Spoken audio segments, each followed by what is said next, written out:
Est-ce que vous avez déjà frôlé la mort? Car moi, oui, et depuis ce jour, j'ai décidé de ne plus jamais retourner dans un hôpital abandonné de toute ma vie. L'un de mes amis s'appelle Richard et son père est un ancien médecin. Et à chaque fois qu'on allait chez lui, son père nous racontait des histoires, de choses qu'il avait vues, de choses qu'il avait entendues dans le milieu médical, dans certains hôpitaux. Et forcément, à chaque fois, il nous racontait des histoires de plus en plus incroyables.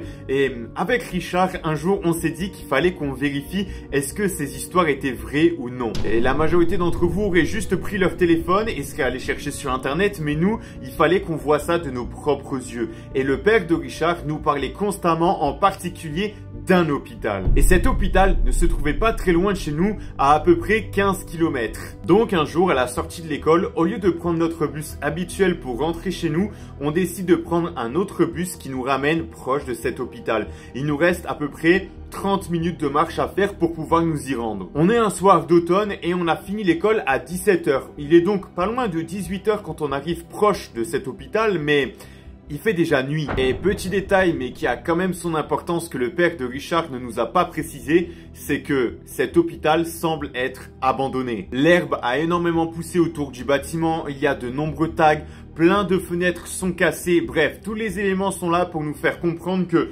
dans ce bâtiment, il n'y a plus rien, ou en tout cas, c'est ce qu'on pensait. Avec nous, on avait prévu dans notre petit sac à dos plusieurs lumières, quelque chose à boire, on avait nos téléphones, on était quand même équipés. Donc même si cet hôpital est abandonné, en soi, qu'est-ce qu'on risque? C'est comme se promener dans un cimetière. Beaucoup de personnes ont peur de se promener dans un cimetière alors qu'en vérité, c'est l'un des endroits où normalement on est le plus en sécurité, où on risque le moins de croiser quelqu'un, surtout pendant la nuit. Avant de rentrer, on cherche quand même avec nos téléphones sur Google, est-ce que cet hôpital est fermé? Et effectivement, on apprend qu'il a été fermé définitivement il y a 4 ans, mais qu'il reste à l'intérieur pas mal de matériel intact qui était soit trop compliqué, soit trop coûteux à déplacer et donc qui sont restés là à l'intérieur à pourrir. On décide donc de s'approcher de l'hôpital et c'est particulièrement facile. Même avec Richard, on se regarde et on se dit c'est beaucoup trop facile. Il y a forcément des caméras ou il y a forcément un piège quelque part. Vous le savez, ce genre de sites sont très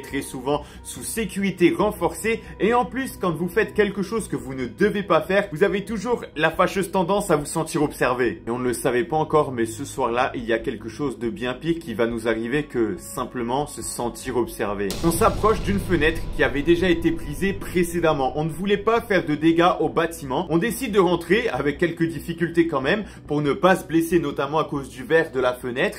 Et quand on arrive dans la chambre, on découvre une chambre presque intacte. Il y a du coup un lit avec des draps. Ce qui nous fait un petit peu flipper, c'est que à l'intérieur de ce lit, on voit quelques petites taches de sang, mais on se dit qu'avec le temps, ça peut être du sang de n'importe quoi, de n'importe qui. Ça peut même être un animal qui se serait blessé en voulant rentrer dans l'hôpital. Et vraiment, ce qui nous fait le plus peur, c'est que dans cette chambre, quasiment tout est intact. On découvre encore des cahiers avec des stylos posés dessus. On voit à l'intérieur du dressing des affaires, notamment une paire de chaussures et des chaussettes à l'intérieur. Plusieurs machines sont présentes dans la chambre et on a vraiment en fait l'impression que cet hôpital a été évacué du jour au lendemain. Où d'un coup, il y a eu une alerte et on a dit à toutes les personnes dans cet hôpital, laissez toutes vos affaires, laissez toutes les machines, on doit partir. On décide de ne pas perdre notre temps dans cette chambre et d'avancer vers le couloir car le bâtiment est quand même assez grand, il y a plusieurs étages et dans le couloir, on découvre un bordel sans nom. Des blouses par terre, des lits retournés, des plateaux repas, des seringues, de la nourriture étalée partout par terre. Bien sûr, il n'y a absolument aucune lumière dans ce bâtiment. Ça fait 4 ans qu'il est abandonné. Plus personne ne paye la facture d'électricité. Mais heureusement, si vous vous rappelez bien, avec Richard, on avait prévu notre coup et on avait tous les deux plusieurs lampes de poche dans notre sac à dos. On visite donc plusieurs autres chambres à cet étage et comme dans celle sur laquelle on est rentré, il y a toujours la même chose. Des affaires, sûrement de certains patients, des notes, des cahiers, des stylos, des lits qui sont parfois encore très bien faits, comme si le lit était prêt à recevoir un patient. Plein de machines qui semblent, malgré les 4 ans qui sont passés, encore en très bon état. Et on se dit qu'on a fait le tour du premier étage du rez-de-chaussée et qu'on va monter au second. Il n'y a plus d'ascenseur puisqu'il n'y a plus d'électricité. un seul passage est possible, les escaliers. On prend donc ces fameux escaliers et quand on arrive au second étage, il est encore en plus mauvais état que le rez-de-chaussée car de l'eau s'est infiltrée. Il y a donc énormément de boue, il y a énormément de tags sur les murs comme s'il y avait eu des rituels. On voit encore une fois de la nourriture, des papiers par terre, des poêles de cuisine. Qui va faire de la cuisine dans un hôpital abandonné? Le père de Richard nous avait raconté une anecdote sur le second étage de cet hôpital et Richard s'en est souvenu avant moi quand soudainement il hurle de toutes ses forces. Le père de Richard nous avait dit que si on faisait trop de bruit à ce second étage, en général, il se passait quelque chose et devinez quoi? Bingo! À peine Richard est en train de crier que je mets ma main sur sa bouche pour le faire arrêter ça tout de suite. On n'est pas là pour qu'il nous arrive des bricoles de base. On voulait juste voir l'intérieur d'un hôpital abandonné et voir si son père nous avait raconté des histoires ou si c'était réel. Quand au fond du couloir, qui est à peu près 30 mètres de nous, on entend du bruit et on entend soudainement le bruit d'une fiole, comme si quelqu'un avait une fiole dans la main et avait été surpris par le bruit et l'avait fait tomber. Et soudainement, on voit une lumière qui émane de l'une des dernières chambres tout au fond du couloir et on voit forcément une ombre. Avec Richard, ni une ni deux, on éteint nos lumières et on se réfugie dans la première chambre du deuxième étage. C'est exactement les mêmes chambres que dans l'étage en dessous. On avait donc repéré où était le dressing. On court dans le dressing se cacher. On tire la porte d'une façon très silencieuse et là, on se regarde tous les deux et on se demande: est-ce qu'on a vu la même chose? Le problème est le suivant. Le second étage est à environ 5 mètres de hauteur du sol. Et pour pouvoir monter au second étage, il n'y a qu'un seul passage, les escaliers. Et on est dans la première chambre, juste devant ces escaliers. Quelle est la pire chose à entendre quand vous êtes dans un endroit abandonné? Le bruit d'une voiture. Et devinez ce qu'on entend? Le bruit d'une voiture. Et au bout de quelques minutes, on entend la porte d'entrée en bas s'ouvrir. Mais qui rentre par la porte d'entrée dans un hôpital abandonné? On entend plusieurs bruits de pas qui sont lourds. On entend des portes qui s'ouvrent, des portes qui se claquent, des portes qui s'ouvrent, des portes qui se claquent. Et on se rend surtout compte que le bruit est en train de se rapprocher de nous. Mais pour l'instant, le bruit est au premier étage. Seulement, qu'est-ce qu'on entend de nouveau? Une fiole qui tombe par terre. Donc les bruits de pas s'accélèrent et arrivent, devinez où? Dans la cage d'escalier. Mais fort heureusement, les bruits de pas passent directement devant notre porte et vont vers le fond du couloir. Ils ont identifié là où nous, quelques minutes avant, on a aussi entendu du bruit. Et on entend les mains en l'air, ne faites aucun mouvement brusque.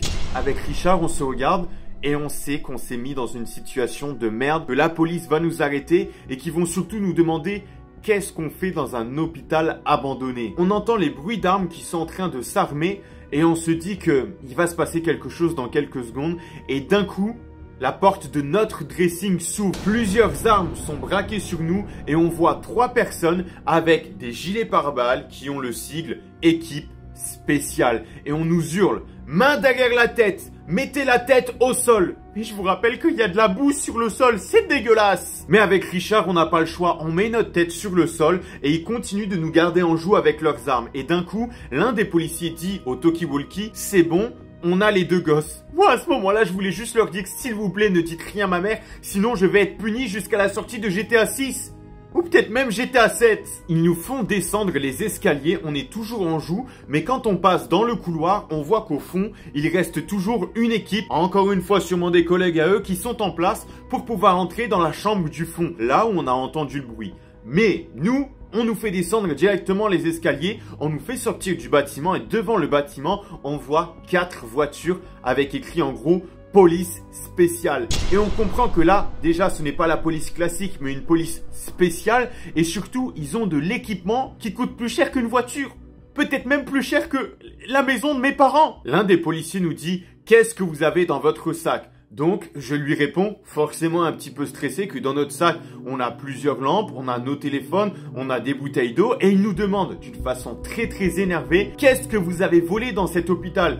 On lui répond qu'on n'a absolument rien volé, mais il ne nous a pas cru. Donc, il nous a fait enlever notre sac à dos et l'a fouillé de fond en comble. Et après avoir retourné et vidé nos sacs, il s'est rendu compte qu'on n'avait rien volé. Et là, la tension est déjà redescendue d'un cran et ils ont baissé leurs armes. Mais ce qu'on comprend pas, c'est pourquoi il y aurait une police et une équipe spéciale juste pour deux gosses assez idiots pour aller visiter un hôpital abandonné. Quand l'un des policiers dit au Toki, c'est bon, nous on ramène les deux gosses au poste de police.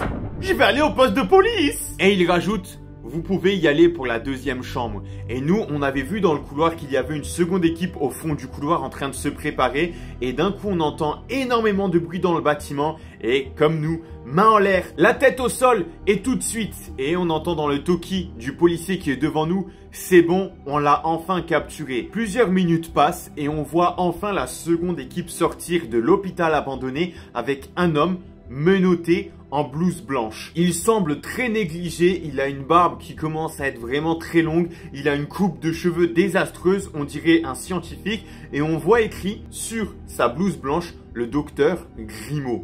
Donc on se dit, pourquoi un docteur est dans un hôpital abandonné? De base, un docteur, il est censé être dans un hôpital qui est pas abandonné pour sauver et aider des gens. Et là, le policier nous demande, est-ce que vous étiez avec lui?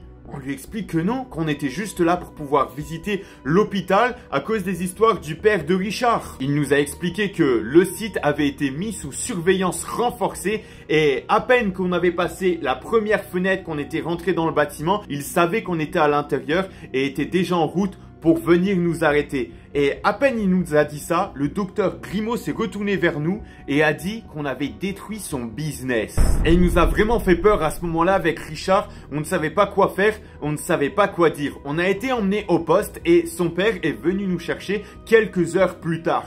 Bien sûr, quand il est arrivé, il était très énervé contre nous. Et d'ailleurs, pour la petite histoire, je n'ai plus jamais revu Richard après ça, sachez-le. Mais avant de ne plus jamais pouvoir voir Richard dans la voiture pour pouvoir me ramener chez moi, son père nous a expliqué que le docteur Grimaud était un ancien docteur à l'intérieur de cet hôpital avant qu'il soit abandonné. Il était passionné par son travail et est devenu complètement fou le jour où il a appris la fermeture de l'établissement. Il est devenu tellement fou que sa femme l'a quitté et il a commencé à venir régulièrement dans l'hôpital pour pouvoir voler du matériel encore fonctionnel. Des poches de sang, des seringues, des lits, du matériel qui était encore utilisable. Bref, il volait absolument tout ce qu'il pouvait voler. C'est la raison pour laquelle l'équipe de police nous a demandé si nous avions volé quelque chose et si nous étions avec lui. Peut-être qu'il avait des complices. Vu qu'il était médecin là-bas, il savait que beaucoup de matériel avait été abandonné dans cet hôpital alors que le matériel était encore fonctionnel. Et il a donc décidé d'ouvrir un laboratoire clandestin dans le sous-sol de sa maison